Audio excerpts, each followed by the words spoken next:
시청자 여러분 안녕하십니까? 신년 특집 2탄으로 연속해서 돌아왔습니다. 오늘 한중 대결은 해군 편이네요. 네, 지난 공군에 이어서 해군의 전력도 비교를 해봐야 하죠. 우리는 서해에서 중국과 영해를 접하고 있기에 한반도 유사시 해군의 역할도 매우 중요합니다. 중국 해군은 현재 35만 명의 병력에 500여 척의 함선, 700여 대의 다양한 항공기를 가진 수적으로는 가히 세계 최고를 자랑합니다. 미 전략국제문제연구소가 2024년 6월 공개한 보고서에서는요, 중국이 운영하는 전투함이 234척, 미 해군이 219척으로 군수 지원 함정을 제외한 숫자요. 아무튼 이렇게 해서 중국의 전투함이 미국보다 많다고 평가했습니다. 물론 배수량 면에서는 미국이 앞서지만 중국 해군은 지속적으로 대량의 함정을 건조하고 있어서 조만간 배수량까지 따라잡힐 가능성이 높습니다. 중국 해군의 급격한 성장에 놀란 미국은요, 우방국 대표적으로는 대한민국의 손을 내밀어 현재 하나오션과 함께 미 해군의 함정을 보수 및 정비하는 MRO 사업을 시작했습니다. 트럼프 대통령이 당선 후에 우리에게 가장 먼저 부탁한 것도 바로 MRO 부분의 협력이었죠. 차후에는 우리나라의 조선소가 미국의 수상함을 건조할 가능성이 매우 높은 상황입니다. 현재 미 해군의 일부 전문가들은 중국과 경쟁하기 위해서는 전략적 기술이 적용되는 잠수함과 항공모함만 미국에서 건조하고 다른 수상함 건조의 대부분을 한국과 일본에 맡겨야 한다고 주장하는 사람도 있습니다. 그만큼 중국 해군의 성장이 미국을 비롯한 서방국가 모두를 위협하고 있는 상황에서 하필 우리 대한민국은 바로 중국의 옆나라죠. 하지만 짧은 시간에 급격히 성장한 중국 해군에는요, 빛과 어둠이 공존합니다.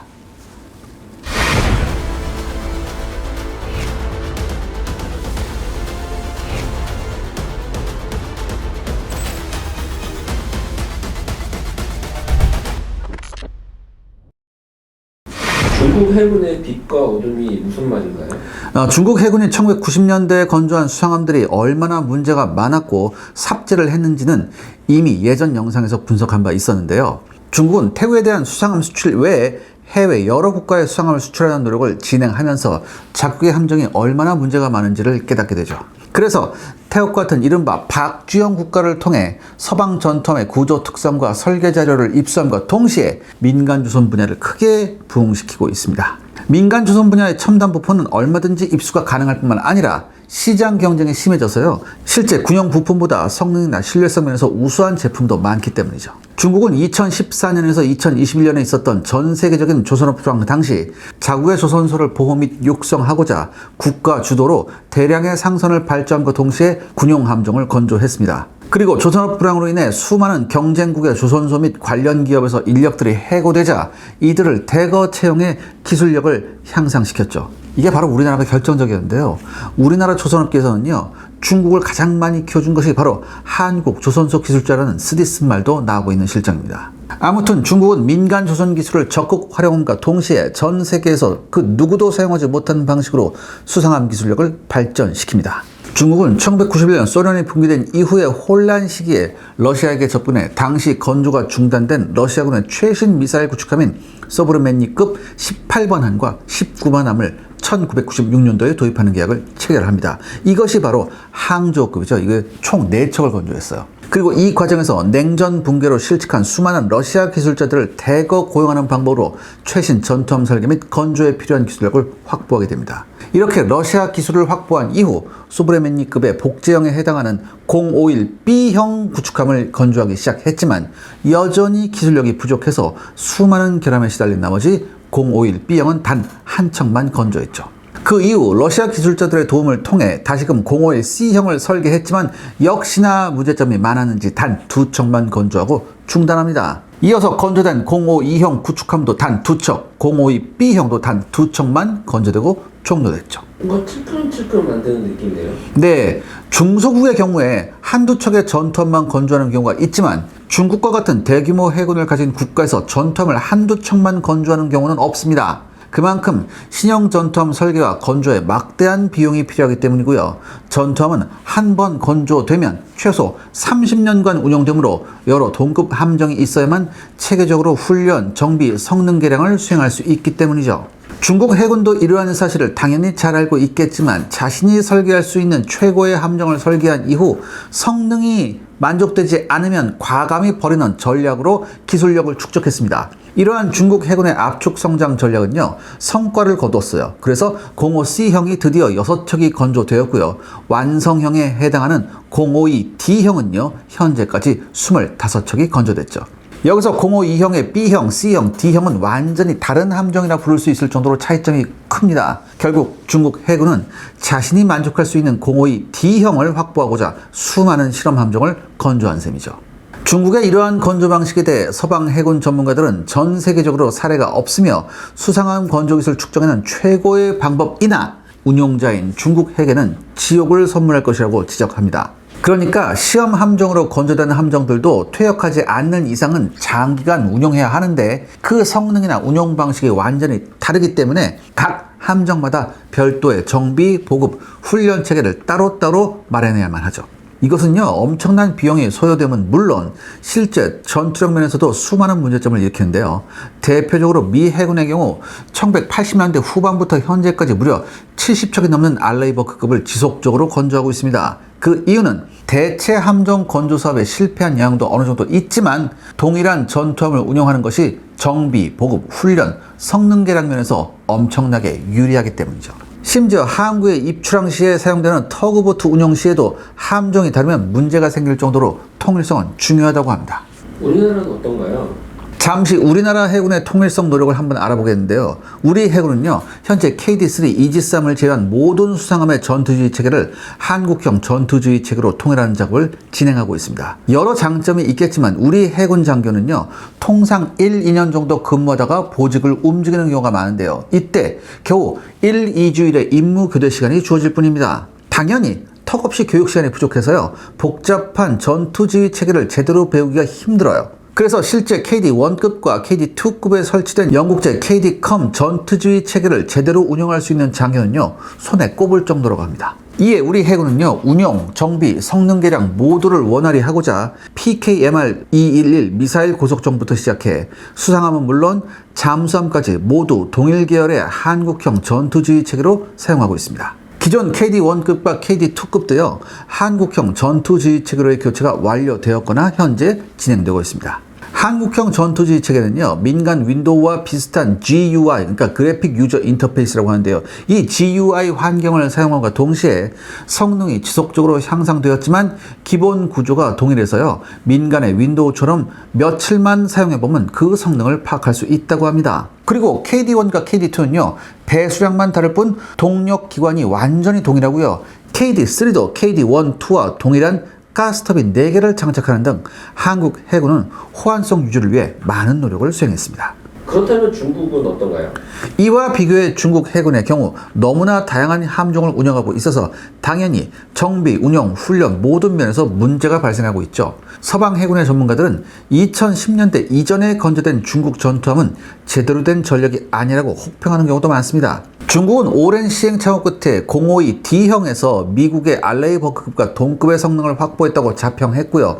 현재 건조된 25척 이외에 추가로 12척을 건조할 계획입니다. 중국 해군은요, 052D형을 아덴만으로 파견해 소말리아 퇴치 작전에 투입했는데요. 당연히 해적 퇴치보다는 자국의 수상함이 해외 작전을 제대로 수행할 수 있는가를 검증하기 위함이었습니다. 05D형은 미국의 이지스함보다 작은 7,500톤급 배수량을 유지한 상태에서 부족한 기술로 인해 대형화를 피할 수 없었던 자국산 에이사 레이더를 비롯한 다양한 장비를 집어넣었기에 당연히 거주성이 많이 떨어집니다. 이 탓에 아덴만 작전 상황에서 항속거리와 승조원 거주성 부분에서 수많은 문제점이 노출됐죠. 결국 중국 해군은 05D형을 지속적으로 건조함과 동시에 장거리 해외 작전을 수행할 수 있는 만재 배수량 1만 3천 톤 이상의 055형을 동시에 건조하고 있는 중입니다. 나름 이해는 가지만 아직까지 보급 정비 훈련이라는 숙제가 남게 되죠. 또한 최근 몇 년간 중국은요, 항공모함 전력을 강화하면서 주목을 받았었는데요. 중국은 항공모함 건조에서도 동일한 방식을 적용합니다. 즉 최초의 항공모함인 라오닝함은요, 러시아 항공모함 쿠즈네초프급을 수입해서 개량한 것이죠. 그리고 두 번째 항공모함 산둥함은 라오닝에서 발견된 문제점을 대폭적으로 수정한 모델이고요. 현재 시험 항해를 진행하고 있는 3번함 푸젠함은요, 미국의 항공모함과 동일한 캐터펄트 이륙 방식을 사용하고 있습니다. 서방 전문가들은 라우닝함은 선체가 낡아서 향후 10년 이상 사용이 힘들고 2번함 산둥함과 3번함 푸젠함은 전투기 이륙 방식이 완전히 달라서 향후 푸젠함이 대량으로 건조되면 2번함 산둥함이 조기에 퇴역하거나 훈련용으로 사용될 것이라고 분석했습니다. 중국 해군의 방식은요, 기술 축적에는 확실히 유리합니다. 하지만 이 과정에서 말 그대로 천문학적인 비용이 필요하고요. 아직은 통일성 있는 함정 체계를 확보하지 못해서 전체적인 작전 능력이 떨어질 것이라는 분석이 많습니다. 시청자 여러분들의 구독과 좋아요는 영상 제작에 정말 큰 도움이 됩니다. 여러분들 부탁드리겠습니다. 구독과 좋아요. 그래도 중국은 잠수함 세력이 만만치 않다고 하는데요. 중국 해군은요, 수상함과 함께 잠수함도 나름 대량으로 건조하고 있지만 의외로 잠수함은 수상함과 비교하면 상당히 더디게 건조되고 있다고 합니다. 중국 해군은 현재 양쪽으로 잠수함 60여 척을 보유하고 있지만 이 중에 035형은 소련이 1950년대 건조한 로미오급을 복제한 모델입니다. 당연히 현대전하고는 거리가 멀죠. 중국 해군의 잠수함 중에서 현대전을 수행할 수 있는 모델은요, 8척의 공격 원자력 잠수함 외에 20척의 039AB형 재래식 잠수함, 그리고 12척의 039G, G1형 재래식 잠수함을 합쳐서 40여 척이 전부입니다. 중국 해군의 가장 큰 문제는요, 우수한 공격형 원자력 잠수함이 없다는 겁니다. 중국은 1994년부터 미국의 LA급, 그러니까 1970년대 후반부터 건조된 미국 원자력 잠수함급 성능을 목표로 093급 원자력 잠수함을 건조하기 시작했습니다. 중국의 수상함은요, 러시아의 적극적인 기술 지원 하에 설계 및 건조가 가능했지만 러시아도 다른 것은 몰라도 원자력 잠수함 분야만큼은 제대로 된 기술 이전을 하지 않았습니다. 그 결과 093급은요, 여러 기술적 문제에 시달리며 건조가 시작된 지 12년이 지난 2006년에나 완성이 됐죠. 그나마도 문제가 많았는지 단 2척만 건조했습니다. 서방 전문가들은 093급이 LA급은커녕 1970년대 소련 잠수함 수요에도 못 미친다고 혹평했죠. 하지만 중국은 포기하지 않고 2012년부터 개량형인 093A형 원자력 잠수함을 건조하기 시작했습니다. 하지만 이마저도 단지 4척만 건조되고 종료됩니다. 그 이유는 몇몇의 사건을 통해 확인할 수 있는데요. 093A급은요, 2018년 1월 16일에 동중국해에서, 그리고 2021년 9월 13일에는요, 오키나와와 큐슈 사이 해역에서 일본 해상자위대에게 발견되어 쫓겨다니는 수모를 겪은 바 있습니다. 그리고 2021년 8월 9일 영국 해군의 엘리자베스급 항공모함 전단은요, 남중국해에서 자신에게 접근하는 093A급을 장거리에서 발견해서 쫓아낸 사례가 있는데요. 중국 잠수함의 고질병인 소음 문제를 여전히 해결하지 못했던 거였죠. 보통 우리가 북한 잠수함을 경운기라고 하잖아요. 그렇다면 중국은 뭘까요? 중국 잠수함은 이양기라고 합니다. 여러분 이양기 알죠? 그거 저기 모 심을 때 쓰는 거. 그래도 중국 해군은 포기하지 않고요. 2022년 5월부터 2023년 1월 사이에 093B형 잠수함 2척을 건조해 운영평가를 진행하고 있고요. 추가로 차세대 095형 잠수함도 개발하고 있는 중입니다. 하지만 서방 전문가들은요, 다른 분야는 몰라도 원자력 잠수함만큼은 기술 혁신이 쉽지 않다고 말하는데요. 원자력 잠수함은요, 사고 가능성이 높고 위험합니다. 그렇기 때문에 소음을 감소함과 동시에 신뢰성을 확보하려면 말 그대로 장기적인 투자와 오랜 시행착오가 필요합니다. 그나마도 중국의 재래식 잠수함은 나름 상당한 수준까지 올라왔지만 중국의 고질적인 소프트웨어 파워는 여전히 한계점이 많습니다. 특히 중국 해군은요, 적국의 잠수함을 탐지 및 추적하는 이른바 헌터킬러 작전 능력이 아주 취약한 것으로 알려져 있습니다. 그럼 우리 해군은 어떻게 중국 해군을 상대할 수 있을까요? 여러분 안녕하십니까? 지난주 희소병에 걸린 3살 배기 딸 사랑이의 치료비를 모으기 위해 국토대장정에 나선 한 아버지의 이야기를 전해드렸습니다. 감사하게도 사랑이의 사연을 접한 많은 구독자분들과 시민들의 따뜻한 온정이 이어지면서 사랑이 아버님 전요셉 목사님이 기적을 위한 큰 희망을 보았다고 합니다. 만 3세 사랑이가 앓고 있는 병은요, 희귀 난치병 듀센 근이 영양증입니다.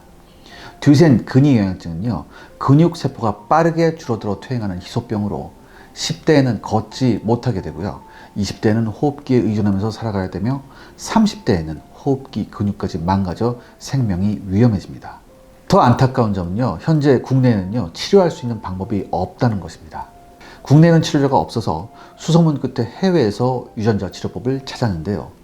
그 치료비가 무려 46억이라고 합니다. 작은 교회 목사인 사랑의 아버지 전 요셉 목사님은 치료비를 마련하기 위해 아내의 피아노 학원까지 처분했지만 수중에 모인 돈은 7천만 원에 불과했습니다. 부모란 자식에게 목숨도 내어줄 수 있는 존재죠. 약값을 마련할 여력이 없던 전 요셉 목사님은요, 과거 4번의 무릎 수술을 받은 이력이 있음에도 불구하고 부산에서 출발해 서울 광화문에 도착하기까지 약 한 달간 무려 740km 국토 대장정에 나서며 사랑의 기적을 캠페인을 전개했습니다. 전 요셉 목사님은 딸아이를 살리겠다는 일념 하나로 걷고 또 걸었습니다. 교통사고 후유증으로 조금만 걸어도 무릎에 물이 차지만 약을 먹으며 버텼고 결국 이 어마어마한 거리를 완주하는 기적을 만들었습니다. 사랑이와 그 가족의 이야기는요, 같은 병과 싸우는 사람들에게 희망이 되었습니다. 그리고 한국 듀센 근이형증 환우에서도요, 치료제 엘레비디스 도입 촉구를 위한 서명운동도 시작했습니다. 그렇게 국토대장정을 통해 사랑이의 치료비를 위한 후원금이 모이기 시작했지만 아직은 턱없이 부족한 상황입니다. 사랑의 아버지의 국토대장정은 끝났지만 사랑이를 치료하기 위한 여정은 이제 막 시작된 거죠.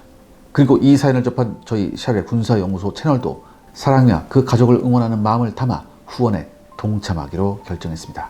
또한 160년 산삼진액 산보화 개발자이자 한국 유엔봉사단 이사장이신 안은식 박사님도 이에 뜻을 모아주기로 결정했습니다. 그래서 산보화 판매 수익금 중 유지 비용을 제외한 전액을 함께 후원하시기로 결정했습니다. 다사다난하고 많은 것들이 얼어붙었던 12월이었습니다.